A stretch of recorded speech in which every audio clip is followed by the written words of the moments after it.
Listen! Hello and welcome to Nintendo Voice Chat, IGN's Nintendo podcast for the week of August 6th. This week, Nintendo has given us two surprises with the announcement of Pikmin 3 Deluxe and a new Smash update. We'll also be talking about our backlogs that we'll be playing leading up to Pikmin and who knows what else is coming out this year. My name is Casey DeFreitas and I am your host, and this week I am joined by Brian Altano. Hi, everyone. Seth Macy. Hello. And Logan Plant. Hey. And I just wanted to mention that Logan Plant has now been working as our production assistant for the last year. So thank you so much for everything that you've done for us. We super appreciate it. And we welcome you on the show this week. Yeah, it's been an awesome year of NVC. When I got this gig last August, starting my senior year of college, I'm like, man, 2020, it's going to be the year. It's going to be just the best year for me. And that prediction was very untrue, but I've loved working on NVC. Well, we did get to do a thing that we do for everybody who's worked with IGN for a year, which is we broke into your house and spray painted the IGN logo on your shirt. So yeah. You're welcome. Congratulations. That's now it's still drying right here. Actually, it's kind of uncomfortable. Oh, I apologize. Sorry about the door. But hey, thank you guys so much for joining me this week. Let's start off by talking about the big news, which actually Nintendo finally decided to reveal something before we recorded. So I'm very grateful for that. Thank you, Nintendo. But we finally know Nintendo's next scheduled release. It will be Pikmin 3 Deluxe out on October 30th for $59.99. No. Yeah. But okay, so you guys, Brian, you're a Pikmin fan. I love Pikmin. Yeah. Are you excited? Yeah. Yes. I'm all for every last great Wii U exclusive game to no longer be that and to be brought to a platform where millions more people can enjoy it. And Pikmin 3 is really fun. It's a really good game. What I'm a little annoyed about with this is that they delisted the Wii U version basically the exact moment they announced this version. And the Wii U version was selling for $20. Yep. And so that's kind of a weird situation because like they're basically telling their fans like if you have access to a Switch, this is where you'll have to play this game because you won't be able to get this anywhere else for cheaper. And also that it's 3 times the price. Now they're adding a bunch of stuff to it, which obviously we'll get into. But yeah, my gut reaction was yay, Pikmin 3. And then also boo to the price, but then also you're totally going to pay that price and get Pikmin 3 on your Switch. So yeah, you're totally right, as they say. And I also wanted to mention that we're bringing up like the kind of skeezy tactic of taking it off the Wii U eShop. You guys noticed that all of the vouchers that people bought, I think it was $100 for about 2 vouchers, 1 voucher per game. Yep. And they expired on July 31st, which is right before they made this announcement.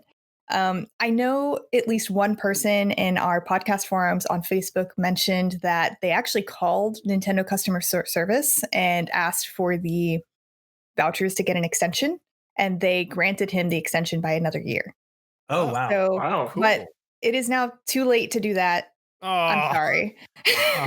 I don't know. Or maybe not. Maybe if you have expired vouchers sitting around, you can call customer service and have them. I'm so sorry, Nintendo customer service workers, if you guys get a flux of callers because of this, but hey, it's worth a shot, right? Especially if you haven't used them yet.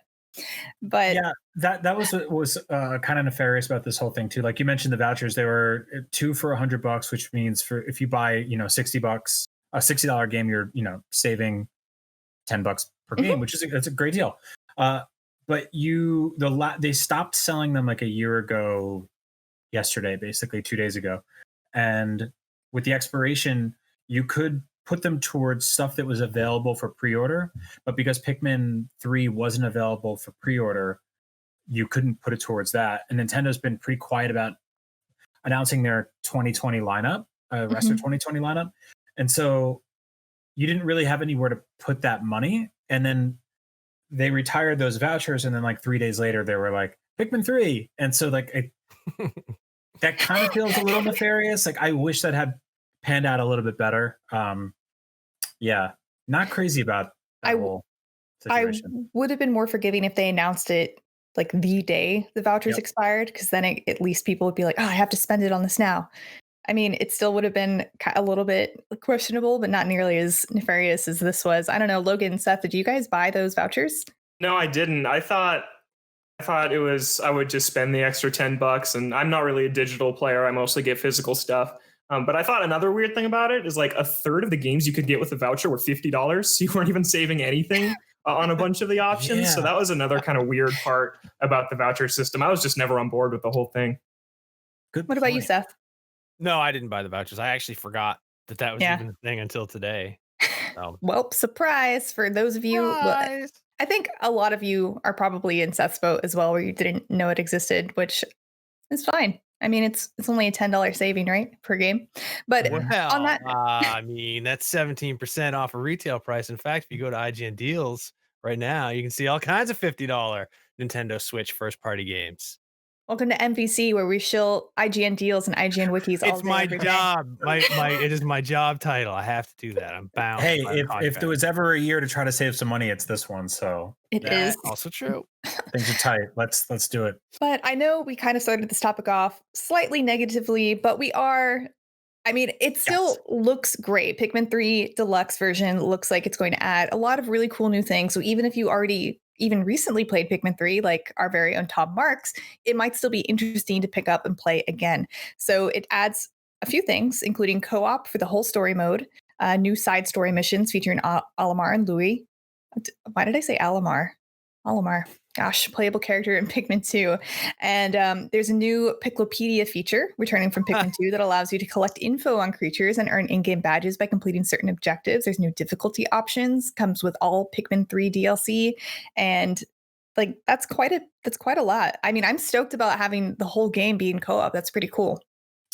Yeah. Did they mention anything about pointer controls? I'm not sure. Because that was like, I was also wondering how it was going to control, because the Wii U added that update with the touchscreen, and that was like a really good way to play it. So I hope the Switch version has the touchscreen support. Me too. Touchscreen, or like I'm hoping there's a bunch of options between analog sticks, touchscreen, and potentially even pointer. Like they're I know the World Ends With You use the touchscreen for the DS, but for the Switch version they use the pointer, which I know a lot of people weren't. It's terrible. Yeah, that control scheme was really, really bad. I couldn't finish that game with it. I hate to hear it. No, I mean, I didn't bother with The World Ends With You on the Switch either because of that reason. I mean, because you get it's basically a port of the phone version as well. And if the controls are already good on the phone, man, I feel like I'm really just ragging on the Switch today, but it's just that kind of weak. Yep. But there are. Just because we have Pikmin 3, so we now have a bunch of Wii U games now ported to the Switch that a lot of people can now enjoy, but there are still some Wii U games that are stuck on the console. But before I move on to this, quick question, will you guys be purchasing Pikmin 3 Deluxe on the Switch? Yes. Right now I'll say no, but I'm a Nintendo sucker, so I know I will. Yeah. Yeah, for sure. I'm definitely, because I am a Nintendo sucker and I love Pikmin. I love Pikmin 3 so much. It's so I wish it was the trilogy. I wish it was all three coming to Switch. Really cool. But that would have been great. Yeah, you know, I was thinking about this a lot today, and there was some chatter around this on social media too. We always keep saying like, oh, Nintendo should put out like a Mario collection or a Zelda collection. They're never doing that again. No. Like there's like, I hate to be like a glass of water to the face on this one, but they're never doing that again. They can piecemeal individual games to all of us, and we'll keep buying them, or a lot of us will keep buying them. Like I think that the last time we really got collections like that, there was the Metroid Prime Trilogy collection. There was Super Mario All-Stars basically just got ported to Nintendo Wii on a disc. Then there was like they just used the Super NES emulator and took the ROMs. That was it. Yeah. If you want to even call that a collection. And then obviously if you go back to the GameCube Master Collection for Zelda, and the Zelda collection that had the NES games on it and stuff like that. But for the most part, like I don't really think we're going to see a lot of that from them. Like I think that they'll put out Pikmin 3 for $60, and I think that maybe they'll put out Pikmin 1 and 2 individually as ports, or together on one disc, or just not at all. But it is weird to like, just jump right into 3 and no news on what happened 1 or 2, and no news on what happened to 4, which Miyamoto just straight up said like they were working on a couple years ago, a long time ago. I completely forgot that happened. I remember it. And since then, all we've gotten is Hey Pikmin, which I don't think people like very much. No. Yes, which is the one you should be forgetting about.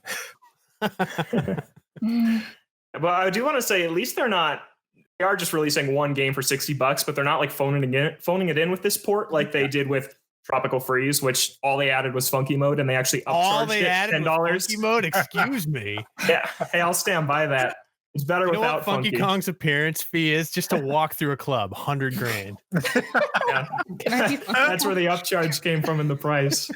But this game's coming with all the DLC and the new modes and stuff, so I think it's worthy of the $60 price tag, even though it is just a Wii U port. When other Wii U ports have kind of just been drag and drop for $60 with not much done to them. Apparently, Funky Airlines is down like 90% in 2020. Things yeah, but great discounts, and there's always a free middle seat. So that's true. Yeah, is there though? Because they advertise it, but 9 times out of 10, there's still someone in that middle seat. No, social distancing rules. Well, do you want a regular flight or do you want a funky flight? I mean, I want a funky flight. Man. The funky flight always crashes into a tree on DK Island, so I don't think you want that one. But it's like a fake crash, right? Like you're still safe. Yeah, fun. I mean, what's your other option? How are you gonna get across the country? A barrel? Duh, no. But barrels and minecarts. Funky flights aside. How dare you? Funky flights aside, there are still some games that are stuck on the Wii U, and there's no way to play them on the Switch. Hopefully, maybe you have a Wii U, but that includes like Animal Crossing Amiibo Festival, Game & Wario, Kirby and the Rainbow Curse, and then there are I don't know if there's Twilight Princess and Wind Waker, both HD versions.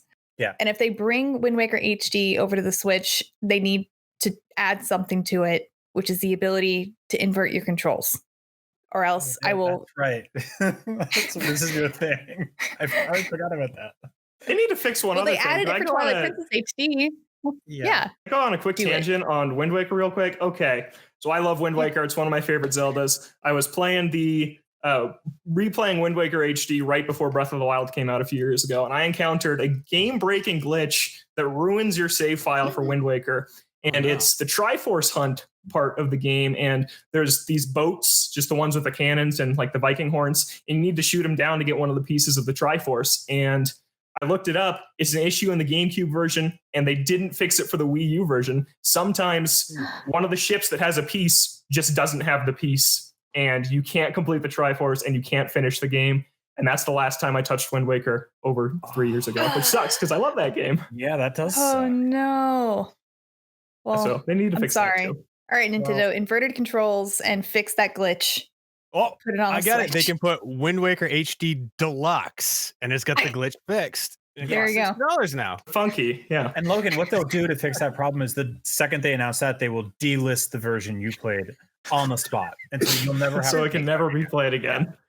I'm in favor of leaving a few games on the Wii U just because that was such I believe, an overlooked system. I loved my Wii U. I was a huge supporter of the Wii U, and when Switch came out, I thought to myself, "Haha, idiots! I've got these collectible games that you'll never get to play because you missed out on the Wii." Wrong, way off. They can. I love the Wii U. It's my favorite system. It can have Animal Crossing Amiibo Festival. Let's leave that one behind. I think that's okay. Going to be and 2045. I'm honestly just going back on the fact that they have delisted Pikmin 3 on the Wii U eShop. I'm not personally that salty about it, but I had this really niche thought that came to me when I heard about that. And content creators are going to have a more difficult time getting both versions to do like comparison videos and things like that. Side by sides. Yeah. So it's a really silly, really niche problem to have, but it is still that some people may come into, and they probably bought up those last digital codes off of Amazon today. Yeah, I'm kind of with you on that. Oh, go ahead, Brian. I was gonna say you could still get physical discs for it. I mean, they're obviously not pressing new ones or anything like that because the Wii U's been discontinued for a long time. I think since the day after it released. That's a joke. It's not real. Don't get mad at me. And so you'll be able to buy those. I haven't even looked what they go for on Amazon, but that's probably going up like crazy too. Yeah. I also forgot to mention two things that are being added to the deluxe version of Pikmin 3, and that is lock-on targeting and optional hits. And I remember not having the lock-on targeting being a thing that some people had issues with. I know when I first started playing it, it took a little bit to get used to, but the original Monster Hunter didn't have lock-on targeting either, so I got used to it. Back in my day, we didn't have lock-on targeting. So this you got to do the claw to change the camera angles. But you can buy Pikmin 3 for $79.99 on Amazon right now. So technically the first version's a better deal. And that's for the Wii version or the Wii version. But you can also get the digital code for it for $19.99. But does that still work? I would imagine it has to work. They probably just don't offer it for purchase. Yeah. I want us to sacrifice $20 to find out. Yeah. Go for it. It's not even the money. It's hooking up my Wii U again. That's the real. Mine's still hooked up. My disc drive stopped working, so now it's not hooked up anymore. What do you play on your Wii U, Logan? Well, right now I'm playing a bunch of virtual console stuff. Okay. I'm just sailing around that one square looking for the Triforce. And a lot of virtual console stuff like F-Zero, things like that. I busted out this absolute gem the other day just to remember how little content it has. That's Mario Tennis Ultra Smash. Oh, man. It's terrible. Oh, yeah. It's, Scott the Waz on YouTube did a video about how bad Mario Tennis Ultra Smash is, and that made me pick it back up. And that's another one that I think can stay stranded on the Wii U, but Super Mario 3D World I still play too, and that one needs to get the Switch. That's like the big one that I can't believe isn't here yet. Hard copies of Pikmin 3 on eBay are dirt cheap, so if you're looking for that, get on it because you can't buy it digitally anymore. Before it goes up later. But so we just talked about how Pikmin 3 Deluxe is coming to the Nintendo Switch on October 30th. We finally have something to look forward to. But until that comes out, we're going to be playing our backlog games. So let's talk about some of the games we'll be playing in the interim. I know Logan just started talking about that. We also collected some viewer yaps to play during this section as well. And if you don't know, yaps are video comments you can leave at the bottom of articles.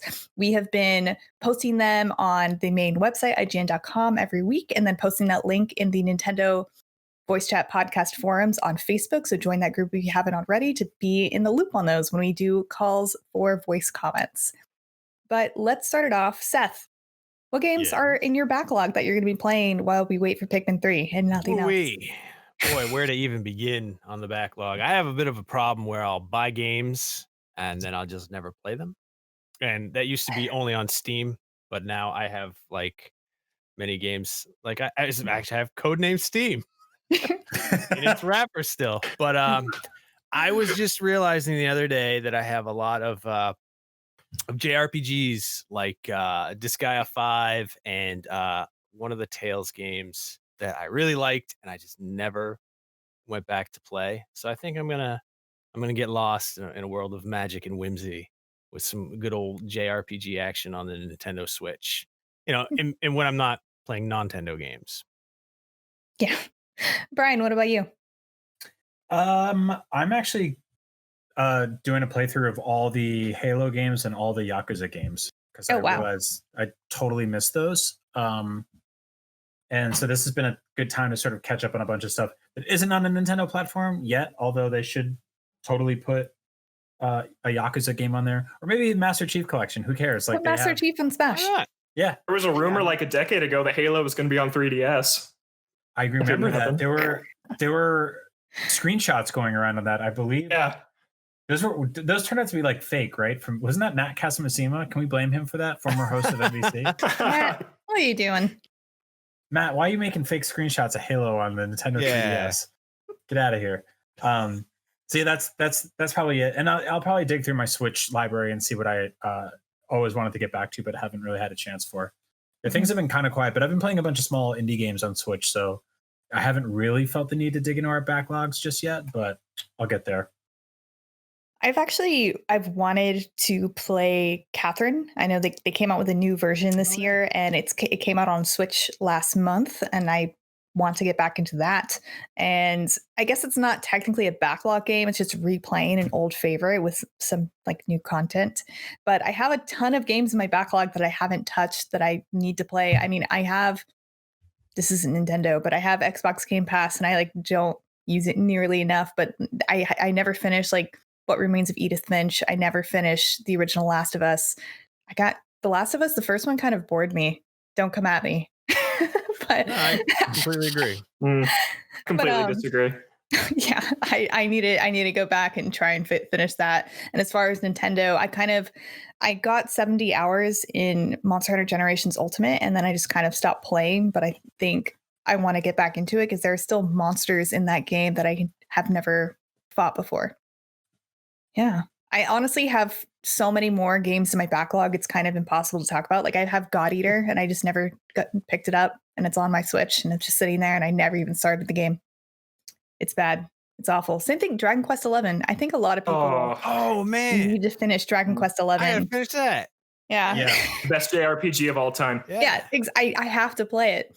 But my question for you guys is, I know a lot of at least for me, a lot of the games in my backlog are games that I picked up and started to play and then for some reason fell off and always have the intention to come back. And then when there are lulls like these, I finally have the opportunity to do so. Persona 5 has been that game for me since it came out.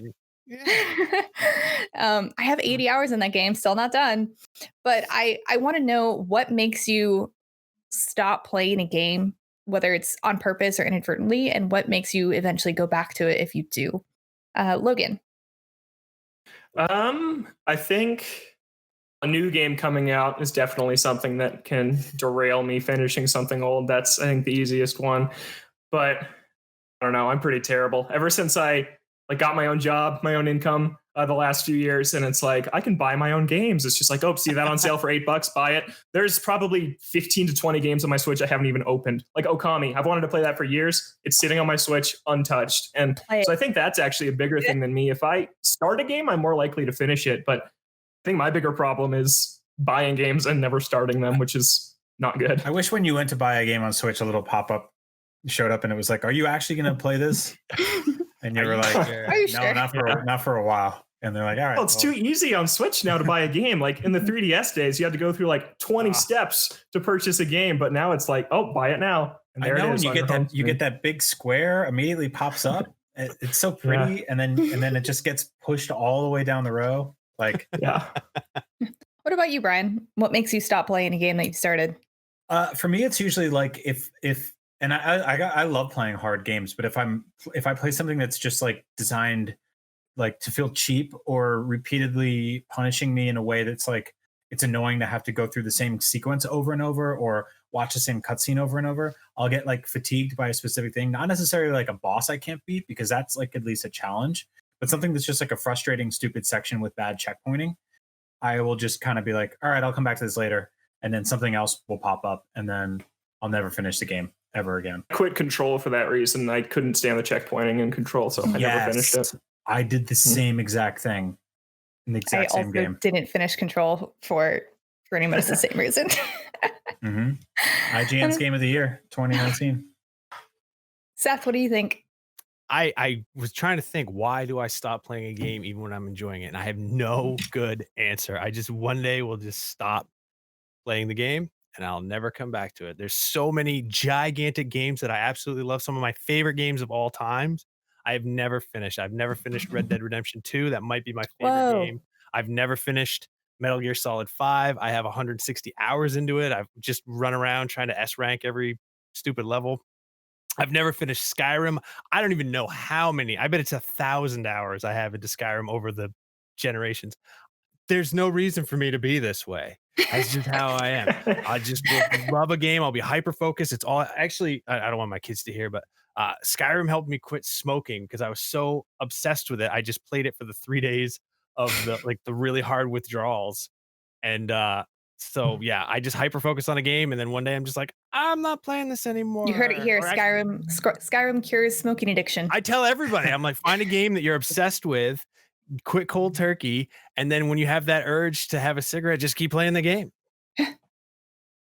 Some health tips. Yeah, it's a good health tip. We should have a wiki on that. Video game health tips. Like every time you play Call of Duty, do 10 push-ups. That's a great one. I think I saw yeah, get it going. Someone, it was like, whoa, how'd you get so buff? It's like every time I failed to a Latreon, I did 1 push-up.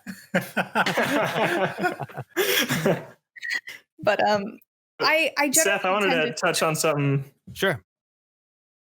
I'll touch something you said real quick. Games are interesting in that they're like one of the only mediums where you can have something unfinished and say it's your favorite of all time. You said that with Red Dead 2. It's like you don't sit down and watch like The Dark Knight and be like, man, hour through, turn it off. That's my favorite movie of all time. Like gaming is so weird that we can do that with.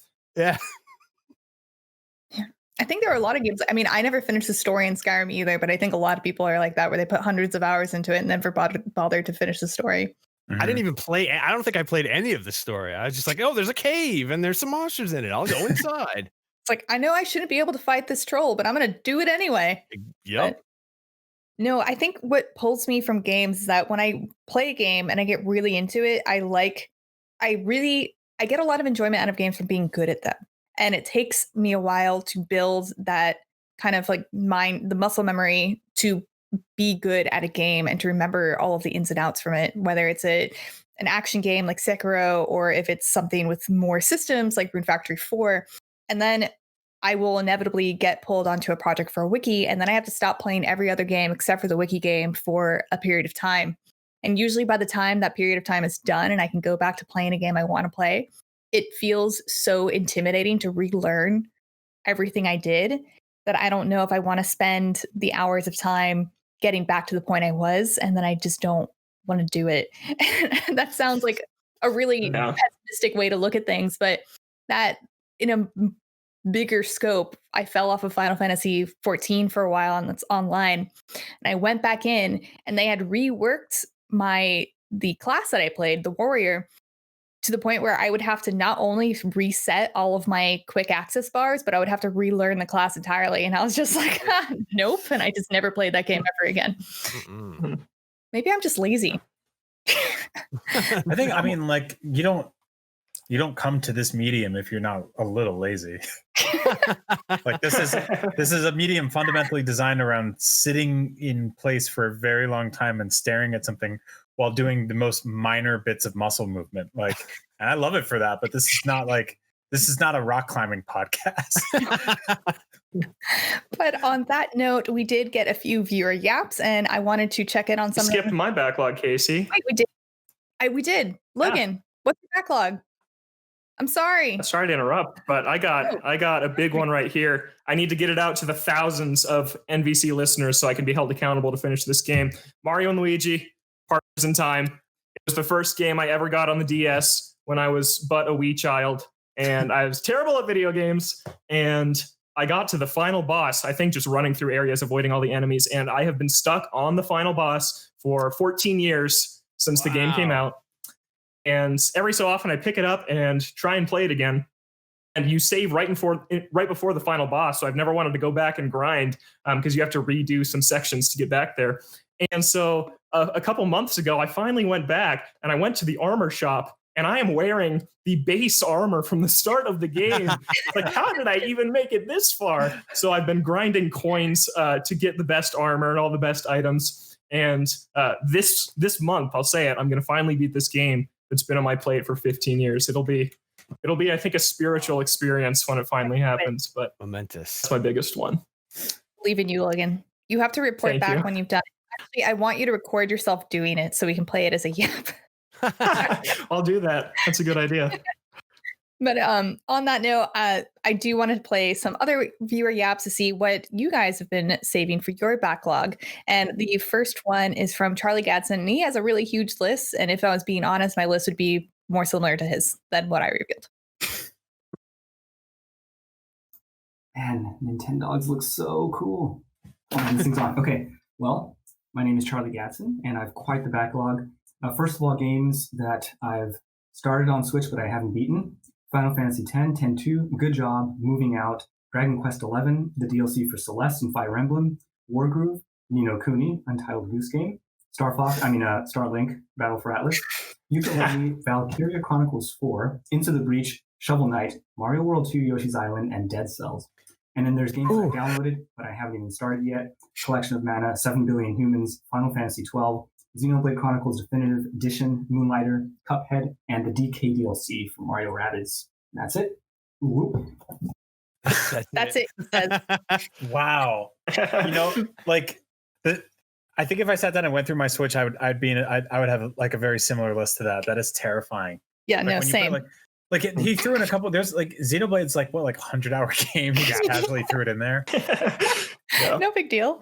But this next one is from Peter Jenkins, and he is considering some throwback games. Ooh. Hi, my name's Pete. I have just 100%ed Samus Returns. Hadn't played that since it first came out. Awesome game. Loved it. For my next one, I'm thinking going for a bit of a deep cut. So I'm thinking either Virtual Boy Wario Land or Zack and Wiki. Anytime you have the opportunity to play the Virtual Boy, do it. That's my vote. I like this guy's whole shtick because he reminded me of like a waiter at a really fancy restaurant. Which one? It's like, but coming up next, we've got an aged Zack and Wiki. You can have a little bit of that. The chef's been working very hard on a 3D WarioWare game. Why do fancy waiters always have the same accent? I know, it's so good. That was excellent. But I wanted to mention, I mean, Virtual Boy is cool and all, but Zack and Wiki is one of my favorite Wii games, so that would be my vote. I especially really like playing Zack and Wiki with other people because it's all point and click puzzle solving. Mm-hmm. I love it. It's a great game. Go and play Zack and Wiki if you guys haven't played Zack and Wiki. And congrats on 100%ing Samus Returns. I can actually repeat your shtick here. I just abandoned Samus Returns. It's in my backlog now. I started it and didn't finish it. So why didn't you finish it? Opposite sides on that. I don't know. Brian might get upset at this. I just can't do Metroidvanias. I don't know. I just get frustrated when I get instead of just disappointed. Isn't disappointed a form of being upset? Yes. Now it is. Well, I'm sorry. No, I don't know. Okay. I get frustrated when I get to a place and don't have the thing. Instead of being like, oh, I'm excited to come back here when I have it. I'm like, I wish I just had it now. So I just can't really do them. Wish I could, because Metroid's like a legendary franchise I've just never really gotten into. Look, I'm going to be honest. Life, though. Like it's like you go somewhere, you don't have any money, and then you come back when you have the money and you can get the thing. Right. That's like why I have all these games that I couldn't afford when I was a kid. Exactly, because you're living in you haven't finished right now. Right. Yeah. But, this last yap is from Preston Chase, and he's showing kind of what he's playing as a family and what he's playing on his own as well. Playing. Hey NVC, we are currently playing as a family. We're playing. Can you show them the games? Okay. Super Mario Maker. I'm making him some Super Mario levels, which is really cool. We're also playing. What are we playing? What else are we playing? Ring Fit. Ring Fit. We're playing a lot of Ring Fit as a family. Mario Maker and Ring Fit. Hey. Yeah. Hey. I'm also. These guys are playing. In my spare time, I'm trying to play a little bit of Metroid as well. I'm on a little bit of a Metroid kick, Daddy. so wanting to. Daddy. This guy. Thank you guys for the show. For those of you who are not watching and just listening, his kid just started putting the game onto his face and preventing him from speaking. It was very cute and funny. Which to me says that he will never get through his backlog. Oh no, it's never happening. But this one, but I adorable.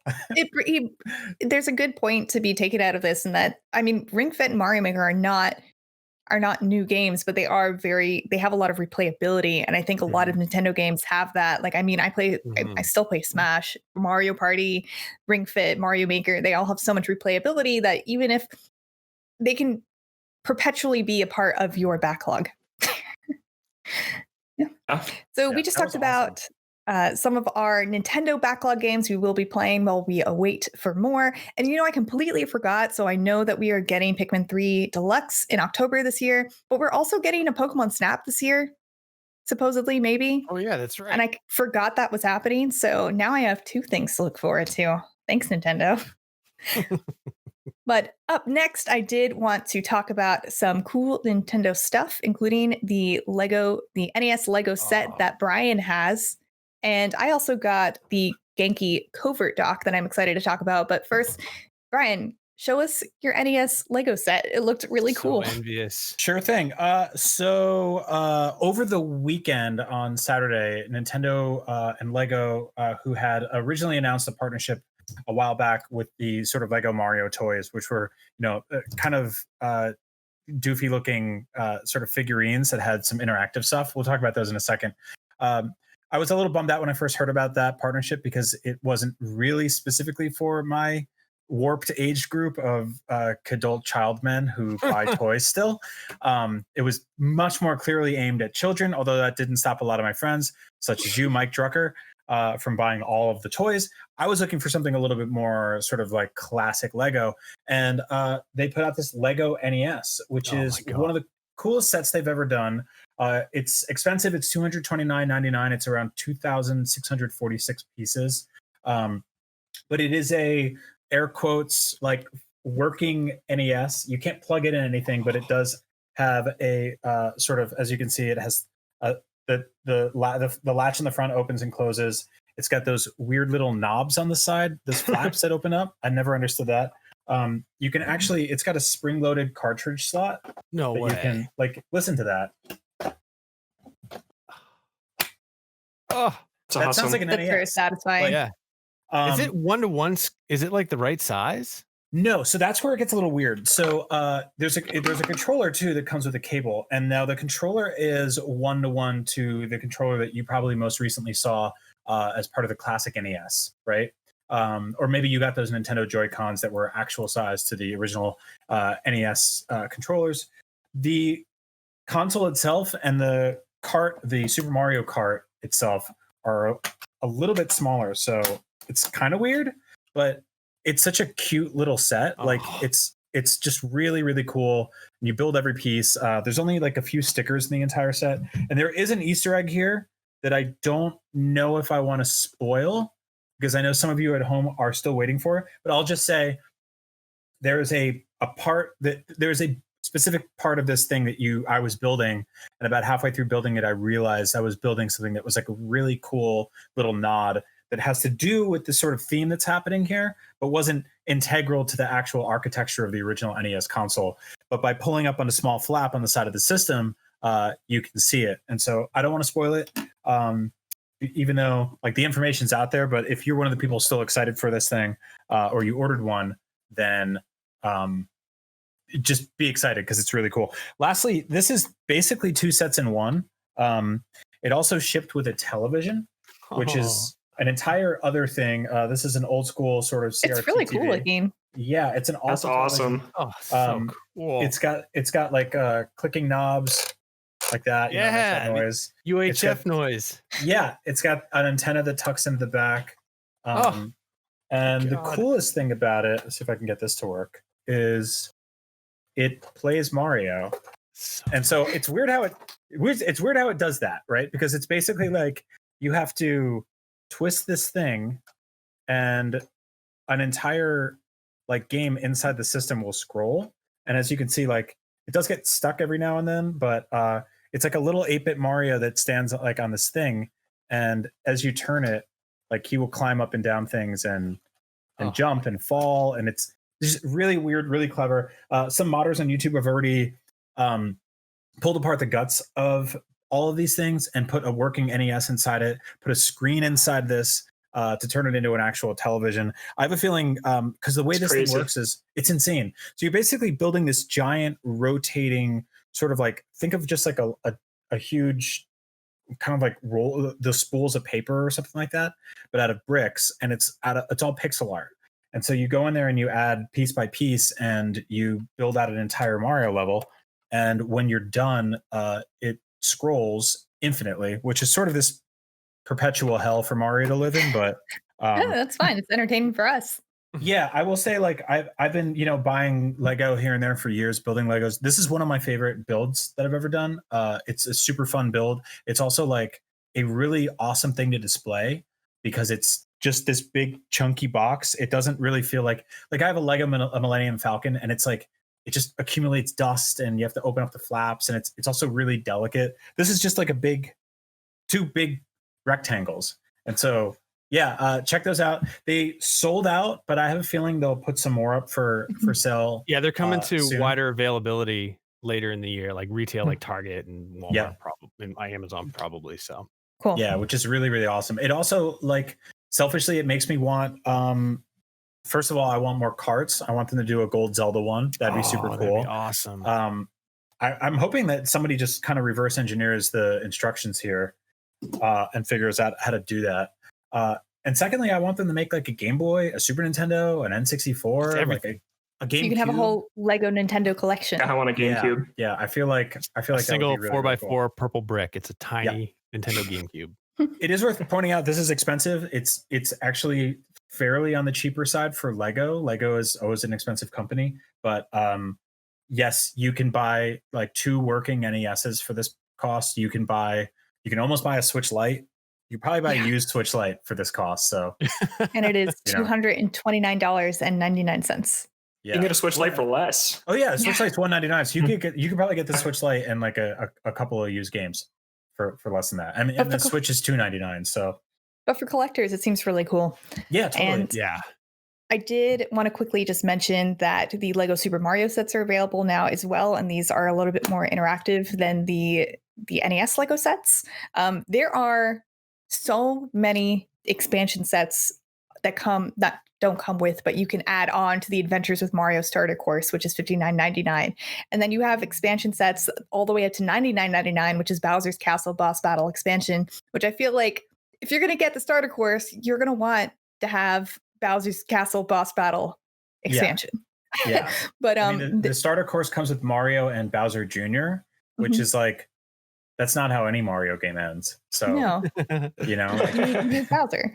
But the rest of them seem, I mean, honestly, they're all optional. Obviously, if you want to just see what it's about and get the gist, the starter course should be enough for you. But there's a ton of other stuff, including character packs that are $4.99, and I believe those are blind boxes or blind bags. Yeah, I'm not crazy about that because this is a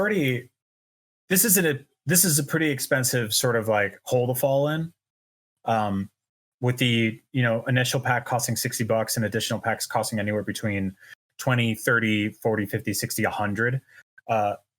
So if you are a collector and you want to get all those things, like there's a finite amount of money you can spend, which is a lot. But the blind bag stuff, which are all sort of enemies, I believe there are 6 or 8 different ones, and they're $4.99 each, means that you would have to either feel the bags and hope for the best, which some people have been known to do with blind bags, or just buy a ton of them and trade them with people and hope that you collect them all. And so like that's kind of frustrating because that's like I sort of see the fun of that, but also it feels like a little gross after how much everything else costs. Then again, Lego's been doing blind bag stuff with minifigs for like ages now, and it's wildly successful. So I totally get it. And if I was a kid, I would be like doing everything I could to collect all these things. So once again, I'm part of the problem. I'm sorry, Brian. But that's there. We actually have a few videos on IGN.com playing with. I don't know. That sounds weird to play. It's like there are videos of people playing with these Legos in some of the videos that we have, but I'll go ahead and link to those if you're curious about seeing more about the Super Mario Lego sets. And real quick, Brian, if you had to give the Lego NES set a good old 1 out of 10 IGN scale score, what would you give it? I would give it a 9 out of 10 because the legs on the TV don't actually connect to it. It's just kind of a stand. And also because the light on the NES is clear and not red, which would have indicated that it comes on. My last gripe is that it doesn't come with any cables to pretend to hook it up to the TV. But that's just... you need the cable mess. Yeah, that's role play at that point. Like it's not real. Now, I wanted to mention, so a long while back, there's a Kickstarter from Genki about a new Switch dock, and it actually ended up getting 26,406 backers who pledged $1,790,946 to help bring this project to life. And that is this right here. This is the box for the Covert Dock. I'm terrible. I already opened it and it's all out. But I opened this and I spent maybe 10 minutes less, 5 minutes. It took me 5 minutes to plug it in, and it worked with my Switch perfectly without any problems. And all you just plug it in, and then you connect the Switch with a USB-C to USB-C cord, which the package comes with, and then you hook an HDMI into this as well and into your TV.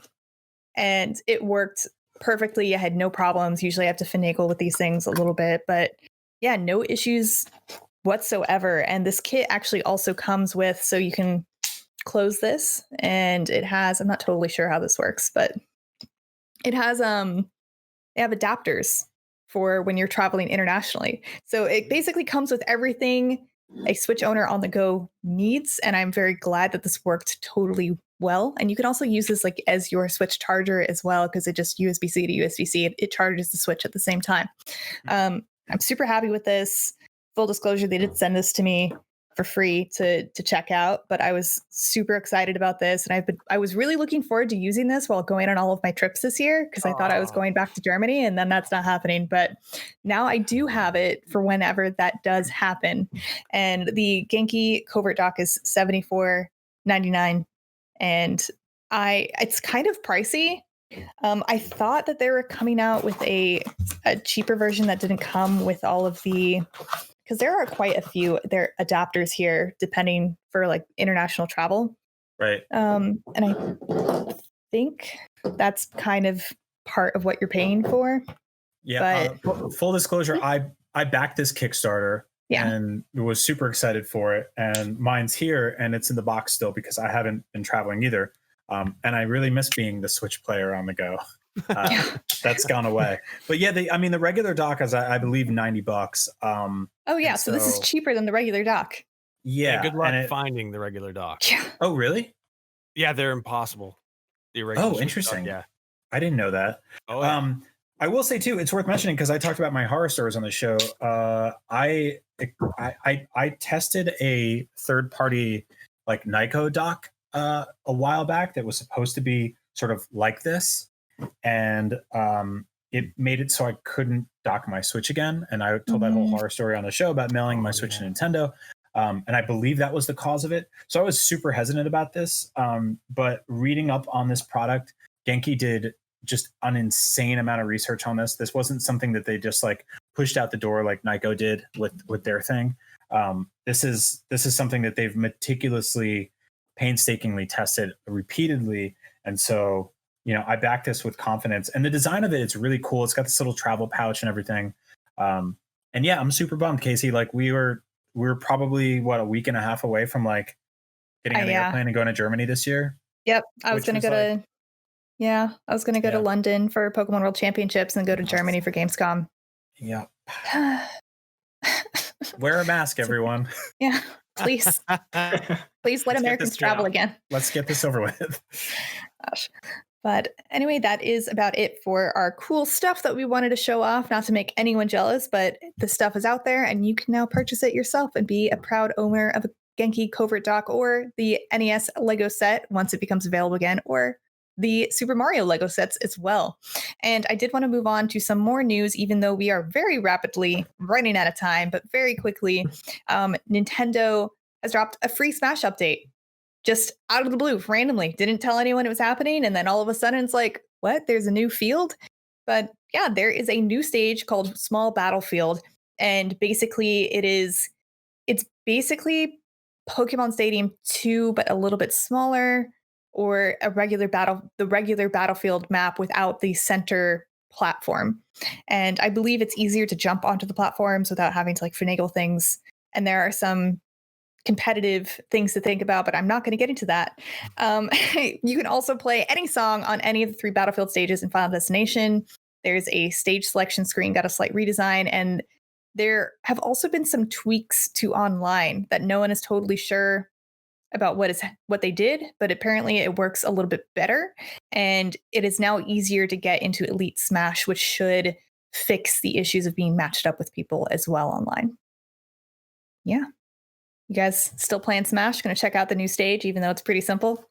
No, but I think that's played on it yesterday. It's a really cool thing. Oh, you did? Yeah. Did you like it?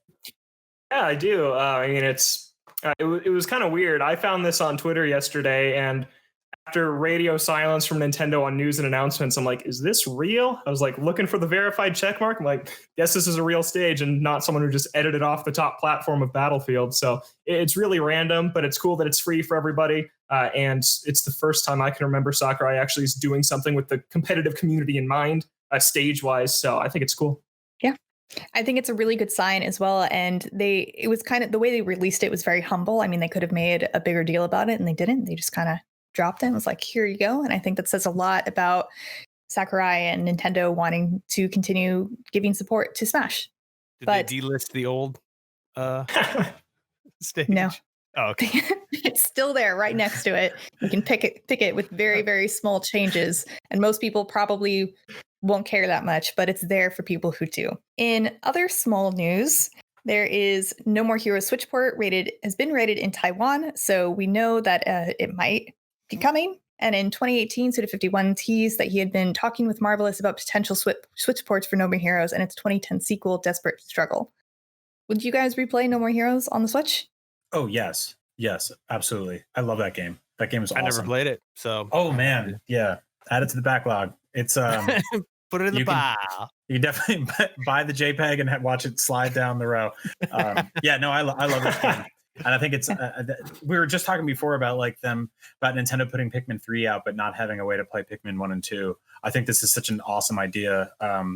Doing a quick sort of cheap $20 port for this thing and crash coursing, exactly how you can play it on Switch. I hope they add the there was some really perverted, I would say is the word for it, Wiimote usage on this that I think could work with the Joy-Con.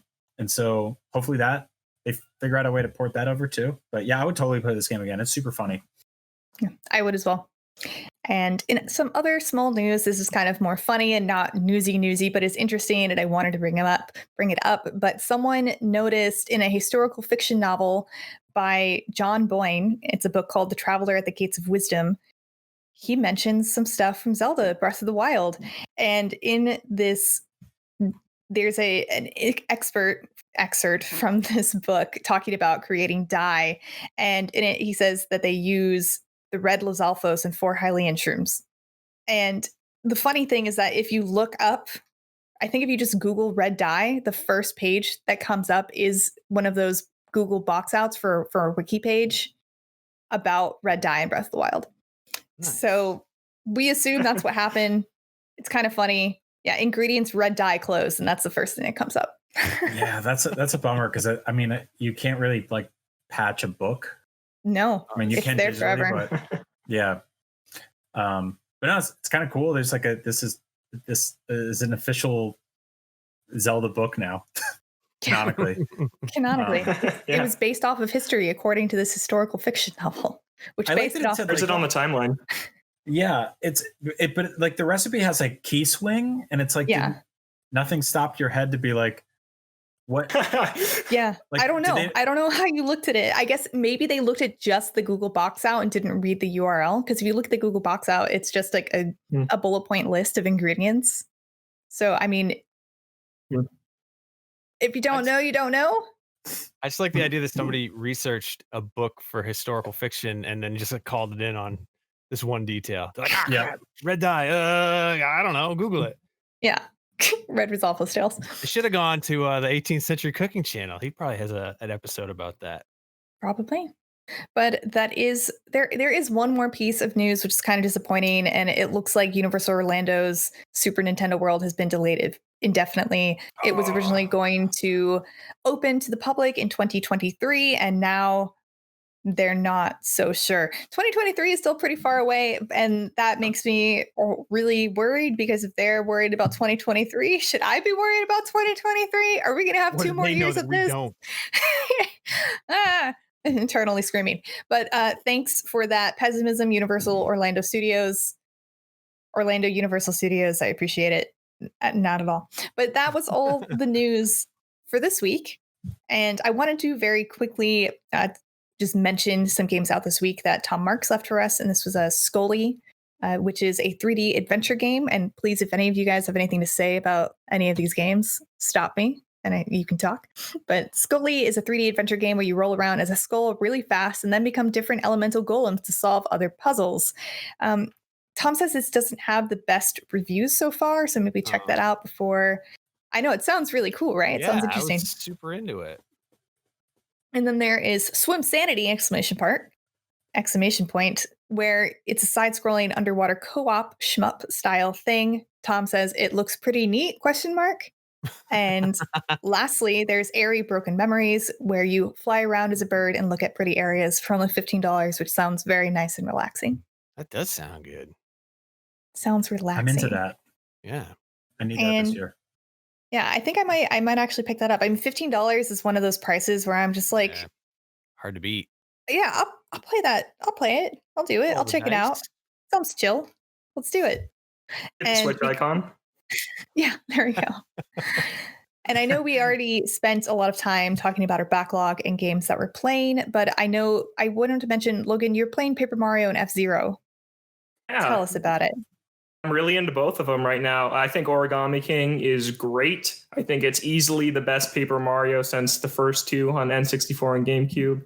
I really love just the humor, the writing, and the worlds that you visit are just really fantastic. So I'm super into that game. And if you're hesitant, if you don't like what Paper Mario's become, I think it's time to kind of embrace the new direction for the series and jump on board with the Origami King because I'm super into it. And then, F-Zero. I've been dying to talk about F-Zero. I have never played this franchise before. And then one day I just booted up the SNES app online and played the entire F-Zero to completion all the way through the top ranks. Good. And now I'm playing them on my 3DS and my Wii U, F-Zero X. I have F-Zero GX on the GameCube. And I love that I'm into a new Nintendo franchise I've never really dabbled in. But at the same time, heartbroken, I had to pick one that's been dormant for 16 years. So kind of a double-edged sword there, but I'm really loving my time with it. Which racer did you use on the SNES version? I don't remember the name of it, but the pink one that really terrible acceleration but high top speed. Yeah, that's the one. I can't remember his name. Pink car guy. Yeah, but it's just super fun. I love how they all race differently too. Like I feel like I have to relearn it with every new entry. But yeah, it's just really, really fun. And I also have that weird reverse nostalgia because I know the entire soundtrack from Smash Brothers. So it's like, oh yeah, I know these tunes. So that's kind of a weird part of it too. Now you're making me want to get into a new old Nintendo franchise because I've never played an F-Zero either. F-Zero's phenomenal. That was one of two games that we got for Christmas the first year we had our Super NES. The other was Pilot Wings, which, by the way, I'm the world's best Pilot Wings player. There's an old stream out there of me showing my skills. Bring it up. No. But Seth and Brian, would you mind if we move on to answer at least one more question block, or did you have a game that you really wanted to talk about? Because if you do, go for it. I'm playing Question Block, the ultimate game. Perfect. Sounds great. We're all playing Question Block, the ultimate game. And this first question is from Victor Hernandez. And he asks, what's the best Zelda story in your opinion? Oh, it's hard, right? I'm just gonna say Link's Awakening. I always do. My favorite one, hands down. Like it's without spoiling anything, but I think like where that one goes. Some of my favorite Zelda stories are the ones that move as far away from the sort of traditional cycle of Link wakes up, goes to the 8 holes, and then kills the pig. You know, like there's like when they really mix it up and it gets weirder, darker, or funnier. That's when it gets more interesting for me. So yeah, Link's Awakening. I think Majora's. I know I talked about Majora's Mask last week as well, but I think Majora's Mask has some of the best micro stories out of any of the other Zelda games, where they tell full, complete, small stories about all of these different characters in very good ways. But if we're talking about overarching plot of the entire game, I think Skyward Sword was probably one of the better ones as far as story goes. And it's been a while since I played, but I just remember being very impressed and intrigued. Logan, the story in that game is really good, but I think I have a kind of a different take. I really, really like the story in Twilight Princess. It's because it takes a lot from Ocarina of Time, but it remixes it in a lot of interesting ways. And I also think that's one of the first. I think Skyward Sword has this too. but one of the first Zelda games that has side characters that you care about over the length of the game rather than just the 15 minutes that you encounter them across the world. And the darker style didn't work for a lot of people after people begged for it for years. But I really like kind of the darker story that's told in Twilight Princess. And yeah, that's my pick. What about you, Seth?